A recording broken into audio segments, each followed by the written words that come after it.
Charlotte and Attila come from the village of New Earswick, near York in England. She works as a pain technician while he's an engineer. However, perhaps the role that each of them desired most in the world was that of a parent. So Charlotte and Attila began trying for a baby not long after their 2015 wedding. For an entire year, though, they had no luck conceiving. But then Charlotte got the best early 21st birthday present in April 2016 when she discovered that she was finally expecting. And as far as Charlotte could tell, her pregnancy got off to a normal start. At the 20-week scan, however, the couple was dealt a devastating blow, for it was then that doctors discovered that their little girl's brain was significantly underdeveloped and that she also had a hypoplastic aorta, a heart defect that affects blood flow. Further tests reveal that Charlotte and Attila's unborn baby had unbalanced chromosome translocation.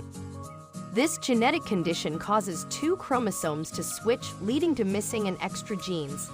The severity of the condition depends entirely on which chromosomes are affected, given the uncertainty of their child's condition. Doctors asked Charlotte and Natalie if they wanted to have a termination, but the couple chose to continue, and because of this, their baby would require scans every 2 weeks to monitor her progress. At 37 weeks, doctors discovered that blood was beginning to not flow to Charlotte's placenta. As a result, Charlotte's medical team decided to deliver her daughter early via cesarean section at Leeds General Infirmary. So on December 13, 2016, Charlotte and Attila welcomed their firstborn, a little girl named Evelyn. She weighed PS5 and 5 Oz. However, her parents had to wait to hold their precious bundle of joy in their arms. That's because doctors rushed little Evelyn to a ventilator as soon as she was born in 2017, Charlotte told York-based newspaper The Press. "We managed to get a picture when she was born, but she was taken straight away to the neonatal intensive care unit and ICU. We waited 7 hours to see her for the first time and waited 3 days for our first amazing cuddle." Subsequent scans revealed that on top of her underdeveloped brain, Evelyn had complications in her lungs and problems with her airways. This meant that she was unable to breathe by herself and would therefore be unable to undergo the heart surgery required to save her life. Unsurprisingly, this was a bitter pill for her devastated parents to swallow. In an interview obtained by the Daily Telegraph in 2017, Charlotte revealed after she was born, "The doctors told us we should think about moving her to a hospice, but I wasn't ready and I didn't want to believe what they were saying."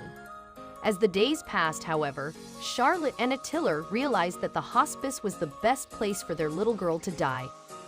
"It was the hardest decision you could ever make as parents, but I knew keeping her at the hospital would just be selfish," Charlotte revealed after a 4-week battle.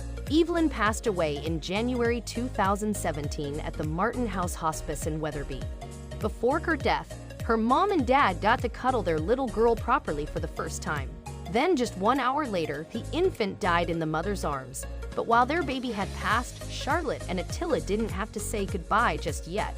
Rather, they chose to stay at the hospice for a further 12 days while Evelyn's little body was kept cool with the help of a refrigerated cuddlekin.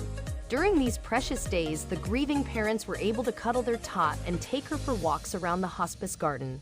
Later, Charlotte revealed that being able to spend time with their baby really helped emotionally. Charlotte explained, "I know it might not be the best option for everyone, but for us it was so important to be able to have that family time and just properly cuddle our little girl," she added. "I think having the time with her made such a difference, being able to do so many of the things you imagine, like taking her out in her pram."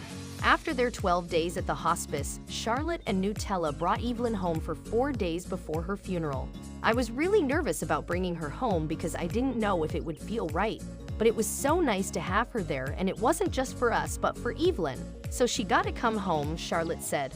On their final night with Evelyn, Charlotte and Attila put their baby to bed in the court they had set up in their bedroom before her birth.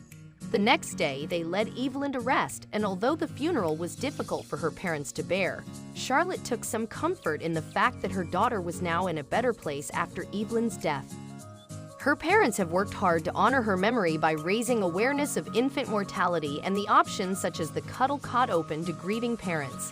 Thanks to this product, after all, Charlotte and Attila were given the precious gift of time with their daughter, Charlotte explained.